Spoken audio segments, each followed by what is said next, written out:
Bouri, merci d'avoir accepté l'invitation ce matin de Média TV. Vous êtes président du Centre de protection économique et sociale. On va parler avec vous de gaspillage alimentaire au Maroc. Alors on a des chiffres qui nous ont été livrés par le Conseil économique, social et environnemental.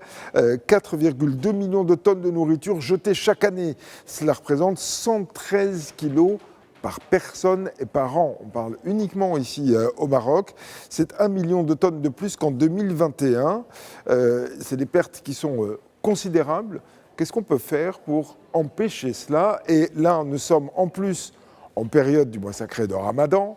On sait que les tables regorgent de nourriture la plupart du temps et beaucoup de cette nourriture finit malheureusement à la poubelle. Oui, je suis tout à fait d'accord. On fait face, premièrement, à un paradoxe économique et social, c'est-à-dire alors que certaines catégories de Marocains ou de populations qui ont des problèmes à l'accès à l'alimentation, le Maroc, il enregistre ces chiffres flagrants. On parle de 4,2 millions de tonnes de nourriture gaspillée par an, avec une moyenne de 113 kilogrammes par habitant. On parle aussi d'un dysfonctionnement structurel dans nos chaînes alimentaires, puisque, par exemple, on parle de 20 à 40% dans certaines filières agricoles de perte de produits alimentaires.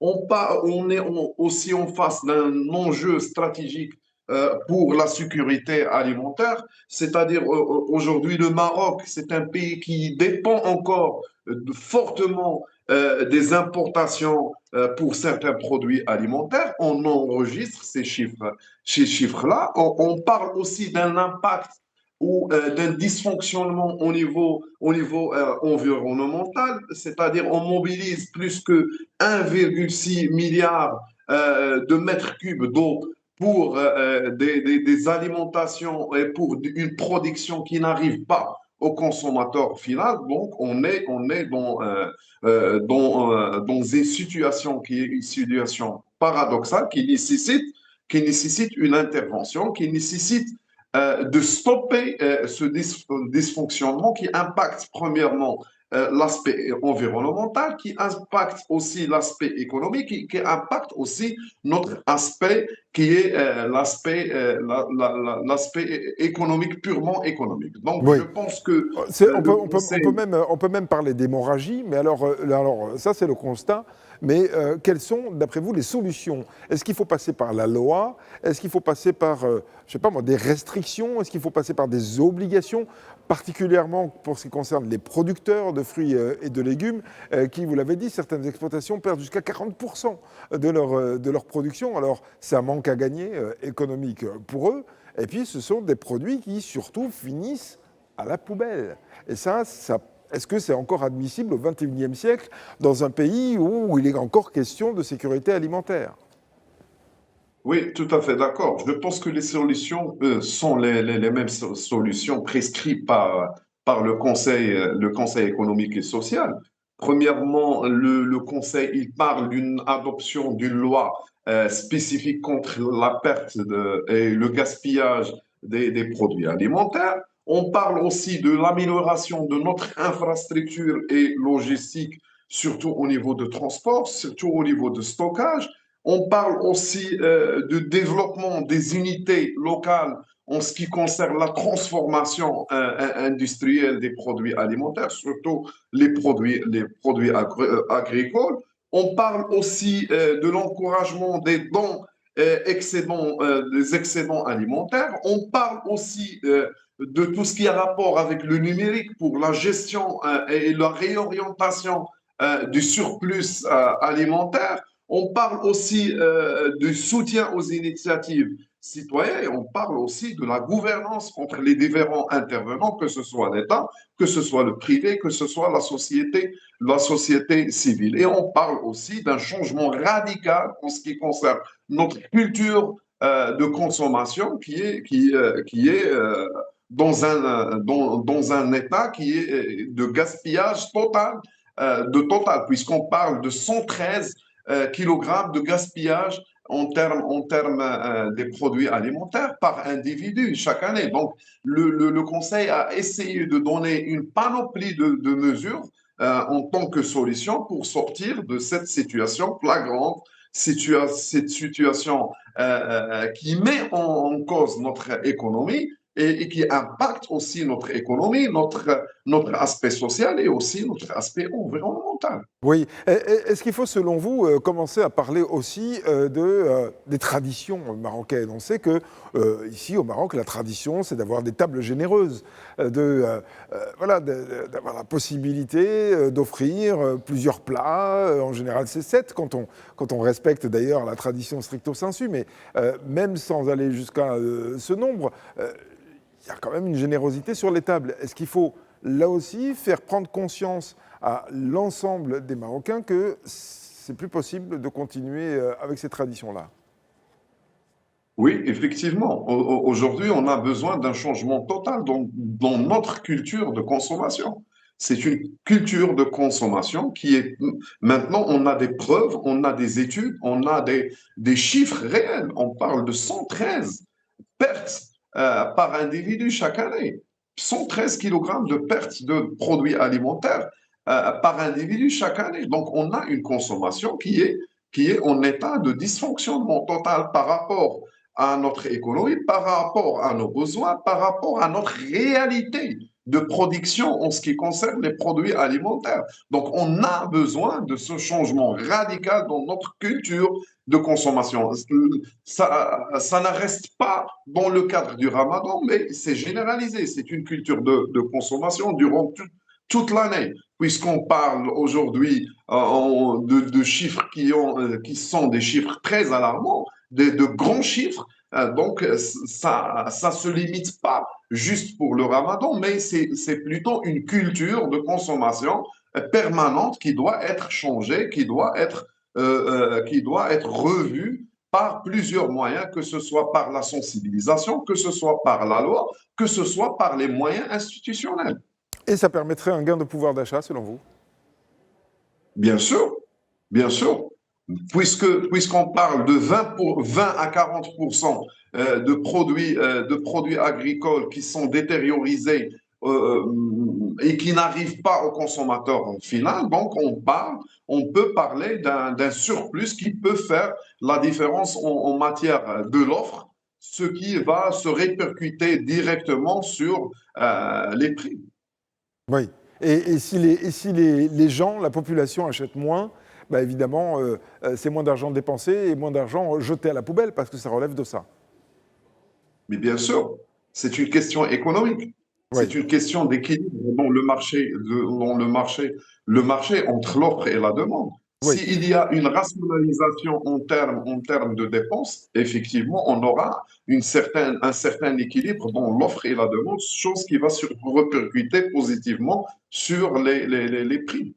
Oui. Alors, on a parlé des producteurs, on a parlé des ménages, mais il n'y a pas que. Il y a aussi les grandes surfaces, par exemple, qui certainement jettent beaucoup parce que des produits arrivent, voilà, sont des produits frais qui doivent être jetés parce qu'ils ne sont pas achetés par les consommateurs. Il y a certains pays qui ont légiféré en la matière, qui empêchent les grandes surfaces de jeter, mais juste avant que les produits ne soient détériorés, qu'ils puissent être donnés à des associations caritatives. Est-ce qu'il faut en venir là aussi au Maroc? Mais bien sûr, maintenant le marché de distribution ici au Maroc, les grandes surfaces, ils occupent une grande place, une grande taille, ils ont une grande taille au niveau du marché de la distribution, chose qui implique une intervention à ce niveau. Donc, je pense aujourd'hui que le Conseil économique et social a parlé d'une stratégie complète en ce sens-là. C'est-à-dire qu'aujourd'hui, il faut impliquer, certes qu'il faut impliquer les grandes surfaces, mais plutôt il faut instaurer un système de gouvernance en ce qui concerne le gaspillage des produits alimentaires qui implique premièrement la participation, que ce soit des institutions, que ce soit aussi du secteur privé, c'est-à-dire les distributeurs privés et aussi la société civile. Aussi la société civile pour mener des actions qui peuvent conclure à des résultats réels au niveau du gaspillage des produits alimentaires. Donc, je pense aujourd'hui que les grandes surfaces peuvent jouer un grand rôle à ce sujet-là, puisqu'ils occupent une grande place et une grande taille en ce qui concerne la distribution. Donc ils sont concernés par ce fléau, par ce problème qui est un problème majeur aujourd'hui dans notre système alimentaire, notre système économique et aussi notre système environnemental. Oui. L'année dernière, le Conseil économique et social donnait exactement le même chiffre de gaspillage et préconisait exactement les mêmes mesures qui ont été préconisées il y a 2 jours. Est-ce que ça signifie qu'on a perdu une année entre les deux? Je pense qu'on a perdu plusieurs années. Le gaspillage, ça ne date pas d'une année ou de 2 années. Le gaspillage, c'est structurel ici au Maroc.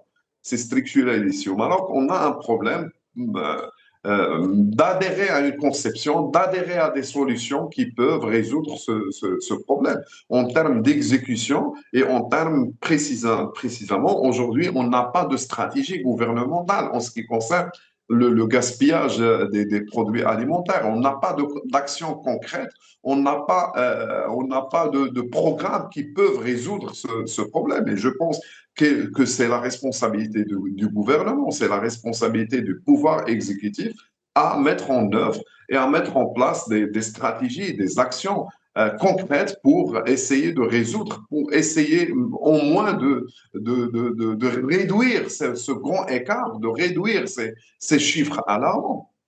2026 est une année électorale au Maroc. On votera pour des élections législatives au mois de septembre prochain, le 23 septembre pour être exact.